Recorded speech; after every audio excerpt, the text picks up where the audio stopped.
Hello bachcho. So let's see this question. The question says, in an accelerator experiment on high energy collision of electrons with positrons, a certain event is interpreted as annihilation of an electron-positron pair of total energy 10.2 BeV into two gamma rays of equal energy. So what will be the wavelength associated with each gamma ray? And हमें question में दिया है हमारा जो 1 BeV होगा, वो होगा 10 to the power 9 electron volts के इक्वल, राइट।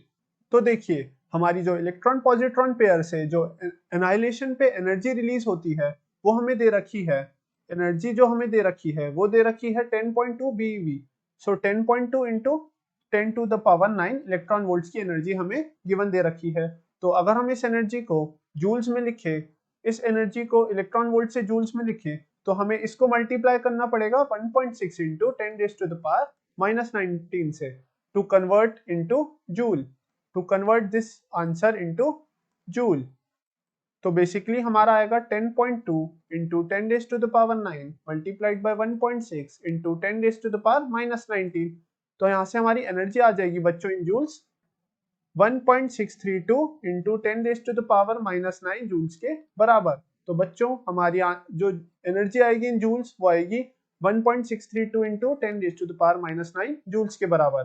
सो ये हमारी एनर्जी जो आई बच्चों ये आई इलेक्ट्रॉन पॉजिट्रॉन पेयर से जो एनाइलेशन होगा इनका, और इस एनाइलेशन से हमारे एक यहाँ से हमारा इलेक्ट्रॉन आ रहा है और एक यहाँ से हमारा पॉजिट्रॉन आ रहा है और यहाँ से हमारा एक पॉजिट्रॉन आ रहा है। तो जब ये एक दूसरे से टकराएंगे तो इनसे एक एनर्जी लिबरेट होगी, and to conserve the momentum हमारे यहाँ से दो गामा रे फोटॉन्स निकलेंगे इन ऑपोजिट डायरेक्शन, बिकॉज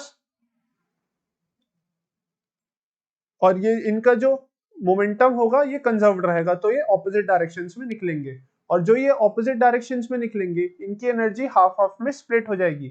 जितनी total energy electron positron pair की होगी उनके वो हाफ हाफ में स्प्लिट हो जाएगा, जो एनर्जी होगी इन दोनों गामा रेस की, इन दोनों गामा रेस की एनर्जी हाफ हाफ स्प्लिट हो जाएगी जो लिबरेट होगी इलेक्ट्रॉन पॉजिट्रॉन पेयर के एनाइलेशन से।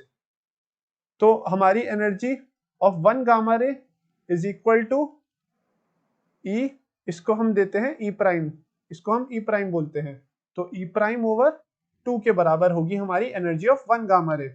सो हमें क्वेश्चन में पूछा है what is the wavelength associated with each gamma ray. तो फॉर ईच गामा रे हमारी वेवलेंथ का फॉर्मूला होता है energy equals to hc over lambda, right.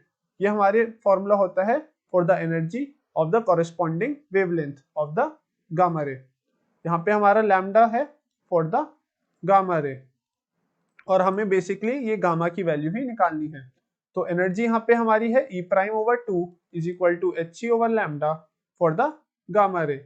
E prime over 2 हमने अभी जाना कि वो होगी एनर्जी फॉर वन गामा रे, तो यहाँ से हमारा जो लैम्डा गामा आ जाएगा वो आ जाएगा hc divided by E prime over 2 के बराबर, ई प्राइम ओवर 2 के बराबर। तो ये होगा हमारा hc को लिखे अगर हम, तो प्लैंक्स कांस्टेंट की वैल्यू होती है 6.62 into 10 raise to the power -34 multiplied by the value of c, the speed of light in vacuum which is 3 into 10 raise to the power 8 divided by E prime. E prime हमने देखा was equal to 1.632 into 10 raise to the power -9। So हम इसको लिखेंगे 1.632 into 10 raise to the power -9 divided by 2, right. So यहाँ से हमारी जो lambda gamma आएगी वो आएगी approximately equal to 2.436 into 10 raised to the power -16 meters के बराबर। So this is the approximate value for the wavelength of the gamma rays corresponding to the electron positron annihilation and which liberates energy of 10.2 BeV. So this is the value of lambda of the each gamma ray. So I hope bachcho you understand this answer well, and best of luck.